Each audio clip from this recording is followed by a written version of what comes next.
पुरुषसूक्त। अथ पुरुषसूक्तम्।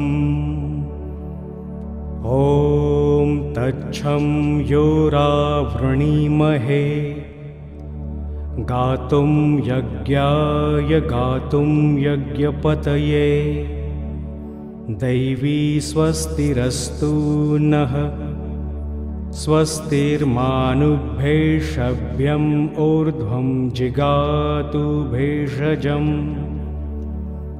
शन्नो अस्तु द्विपदेशं चतुष्पदे। ॐ शान्तिः शान्तिः शान्तिः। हरि ओम्। ॐ सहस्रशीर्षा पुरुषः सहस्राक्षः सहस्रपात् स भूमि विश्वतो वृत्वा अत्यतिष्ठद्दशाङ्गुलम्। पुरुष एव सर्वं यद्भूतं यच्च भव्यम् उतामृतत्वस्येषानः यदिन्नेनातिरोहति। एतावानस्य महिमा अतो जायाश्च पुरुषः पादोऽस्य विश्वाभूतानि त्रिपादस्यामृतद्वि त्रिपार्धृत्व उदितपुरुषः पादोऽस्य हाभवात् पुनः। ततो विश्वं व्यक्रामत् शासनान् शने अभि तस्माद्विराजायत विराजो अधिपुरुषः स जातो अत्यरिच्यत् पश्चाद्भीममर्योत्पुरः यत्पुरुषेण हृतिशा देवा यज्ञमन्तन्वत् वसन्तो अस्यासिदाज्वं ग्रीष्मम् इद्मः शरद्वयैः सप्तास्यासन् परिधयः त्रिः सप्तसमिधः कृताः। देवा यज्ञं दत्त्वानाः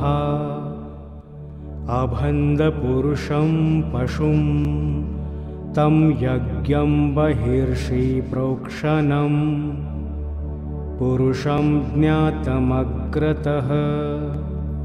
तेन देवा अजयन्त साध्या ऋषयश्च ये तस्माद्यज्ञाद्बर्हुतः संभृतं पृषदाज्यं पशुस्ताश्चक्रे वायव्यान् आरण्यान्नाग्राम्याश्च ये तस्माद्यज्ञात् सर्वहूतः रुचः सामानि जज्ञिरे छन्दांसि जज्ञिरे तस्मात् यजुस्तस्मादजायत तस्मादश्वाम् अजायन्त ये के चोर्भयादत्तः गावोह जज्ञिरे तस्मात् तस्माज्जाता अजावयः यत्पुरुषं व्यदधू कृतिधा व्यकल्पयन् मुखं किमस्य कौ बाहु कावुरुपादावुच्यते। ब्राह्मणोऽस्य मुखमासित बाहुराजन्यः कृतः उरुतदस्य यश्वैः पदभ्याशूद्रो अजायतः। चन्द्रमा मनसो जातः चक्षुः सूर्यो अजायतः मुखान्दिन्द्रश्चाग्निश्चं प्राणाद्वायुरजायत नाभ्याम् आसीदुन्तरिक्षं शीर्णोद्योः समर्वर्तत पदभ्यां भूमिर्दिशः श्रोतात तथा लोका अकल्पयन् वेदाहमेतं पुरुषं महान्तम् आदित्यवर्णं तमस्तु पारे सर्वाणि रूपाणि विचित्य धीरः नामानि कृत्वाभिवदन् यदास्ते धाता पुरस्ताद्य मुजाहारम् शक्रः प्रविद्वान् प्रापदिश्च तस्रः तमेवं विद्वानमृत इह भवति नान्यः पन्था अयनाय विद्यते यज्ञेन यज्ञमयजन्त देवाः तानि धर्माणि प्रथमान्यासन् तेहनाकं महिमानः सचन्ते यत्र पूर्वे साध्याः सन्ति देवाः ॐ शान्तिः शान्तिः शान्तिः।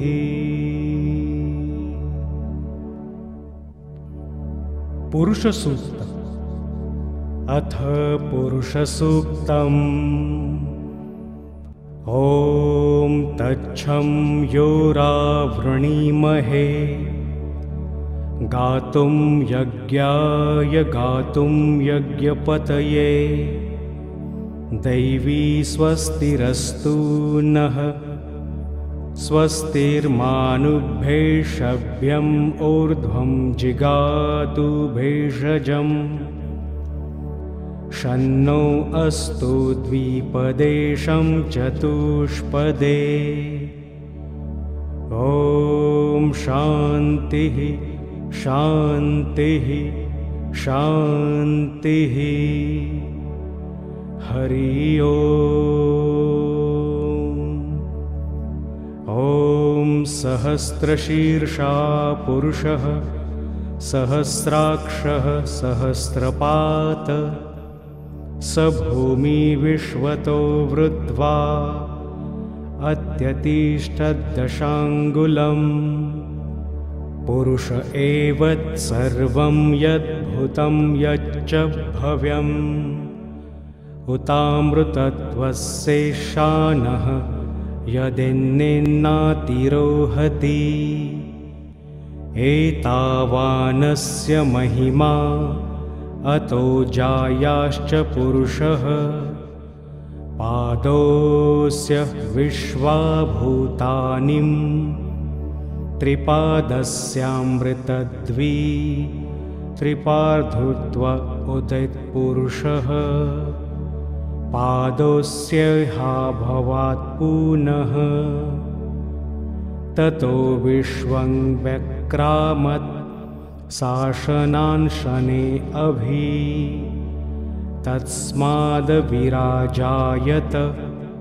विराजो अधिपुरुषः स जातो अत्यरिच्यत् पश्चाद्भीममर्योत्पुरः यत्पुरुषेण हृतिशा देवा यज्ञमन्तन्वत् वसन्तो अस्यासिदाज्वं ग्रीष्मम् इद्मः शरद्वयैः सप्तास्यासन् परिधयः त्रिः सप्तसमिधः कृताः देवा यज्ञं दत्त्वानाः अभन्दपुरुषं पशुं तं यज्ञं बहिर्षि प्रोक्षणम् पुरुषं ज्ञातमग्रतः तेन देवा अजयन्त साध्या ऋषयश्च ये तस्माद्यज्ञात्वर्हुतः संभृतं पृषदाज्यं पशुस्ताश्चक्रे वायव्यान आरण्यान्नाग्राम्याश्च ये तस्माद्यज्ञात् सर्वहूतः रुचः सामानि जज्ञिरे छन्दांसि जज्ञिरे तस्मात् यजुस्तस्मादजायत तस्मादश्वाम् अजायन्त ये के चोर्भयादत्तः गावोह जज्ञिरे तस्मात् तस्माज्जाता अजावयः यत्पुरुषं व्यदधू कृतिधा व्यकल्पयन् मुखं किमस्य कौ बाहु कावुरुपादावुच्यते ब्राह्मणोऽस्य मुखमासित बाहुराजन्यः कृतः उरुतदस्य यश्वैः पदभ्याशूद्रो अजायतः चन्द्रमा मनसो जातः चक्षुः सूर्यो अजायतः मुखादिन्द्रश्चाग्निश्चं प्राणाद्वायुर्जायत नाभ्याम् आसीदुन्तरिक्षं शीर्णोद्योः समर्वर्तत पदभ्यां भूमिर्दिशः श्रोतात तथा लोका अकल्पयन् वेदाहमेतं पुरुषं महान्तम् आदित्यवर्णं तमस्तु पारे सर्वाणि रूपाणि विचित्य धीरः नामानि कृत्वाभिवदन् यदास्ते धाता पुरस्ताद्य मुजाहारम् शक्रः प्रविद्वान् प्रापदिश्च तस्रः तमेवं विद्वान् मृत्त इह भवति नान्यः पन्था अयनाय विद्यते यज्ञेन यज्ञमयजन्त देवाः तानि धर्माणि प्रथमान्यासन् तेहनाकं महिमानः सचन्ते यत्र पूर्वे साध्याः सन्ति देवाः ॐ शान्तिः शान्तिः शान्तिः।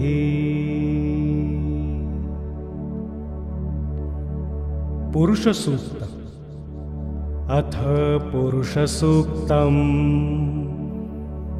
ॐ तच्छं योरावृणीमहे गातुं यज्ञाय गातुं यज्ञपतये दैवी स्वस्तिरस्तु नः स्वस्तिर्मानुभेषव्यम् ऊर्ध्वं जिगातु भेषजम् शन्नो अस्तु द्विपदेशं चतुष्पदे। ॐ शान्तिः शान्तिः शान्तिः। हरि ओम्। ॐ सहस्रशीर्षा पुरुषः सहस्राक्षः सहस्रपात स भूमि विश्वतो वृत्वा अत्यतिष्ठद्दशाङ्गुलम् पुरुष एव सर्वं यद्भूतं यच्च भव्यम् उतामृतत्वस्यैशानः यदिन्नेन्नातिरोहति एतावानस्य महिमा अतो जायाश्च पुरुषः पादोऽस्य विश्वाभूतानिं त्रिपादस्यामृतद्वी त्रिपार्धृत्व उदितपुरुषः पादोऽस्य भवात् पुनः ततो विश्वं व्यक्रामत् शासनान् अभि तस्माद्विराजायत विराजो अधिपुरुषः स जातो अत्यरिच्यत् पश्चाद्भीममर्योत्पुरः यत्पुरुषेण हृतिशा देवा यज्ञमन्तन्वत् वसन्तो अस्यासिदाज्वं ग्रीष्मम् इद्मः शरद्वयैः सप्तास्यासन् परिधयः त्रिः सप्तसमिधः कृताः देवा यज्ञं दत्त्वानाः अभन्दपुरुषं पशुं तं यज्ञं बहिर्षि प्रोक्षणं पुरुषं ज्ञातमग्रतः तेन देवा अजयन्त साध्या ऋषयश्च ये तस्माद्यज्ञाद्बर्हुतः संभृतं पृषदाज्यं पशुस्ताश्चक्रे वायव्यान् आरण्यान्नाग्राम्याश्च ये तस्माद्यज्ञात् सर्वहूतः रुचः सामानि जज्ञिरे छन्दांसि जज्ञिरे तस्मात् यजुस्तस्मादजायत तस्मादश्वाम् अजायन्त ये के चोर्भयादत्तः गावोह जज्ञिरे तस्मात् तस्माज्जाता अजावयः यत्पुरुषं द्व्यदधू कृतिधा व्यकल्पयन् मुखं किमस्य कौ बाहु कावुरुपादावुच्यते ब्राह्मणोऽस्य मुखमासित बाहुराजन्यः कृतः उरुतदस्य यश्वैः पदभ्याशूद्रो अजायतः चन्द्रमा मनसो जातः चक्षुः सूर्यो अजायतः मुखादिन्द्रश्चाग्निश्चं प्राणाद्वायुरजायत नाभ्याम् आसीदुन्तरिक्षं शीर्णोद्योः समर्वर्तत पदभ्यां भूमिर्दिशः श्रोतात् तथा लोका अकल्पयन् वेदाहमेतं पुरुषं महान्तम् आदित्यवर्णं तमस्तु पारे सर्वाणि रूपाणि विचित्य धीरः नामानि कृत्वाभिवदन् यदास्ते धाता पुरस्ताद्य मुजाहारम् शक्रः प्रविद्वान् प्रापदिश्च तस्रः तमेवं विद्वान् मृत्त इह भवति नान्यः पन्था अयनाय विद्यते यज्ञेन यज्ञमयजन्त देवाः तानि धर्माणि प्रथमान्यासन् ते हनाकं महिमानः सचन्ते यत्र पूर्वे साध्याः सन्ति देवाः। ॐ शान्तिः शान्तिः शान्तिः।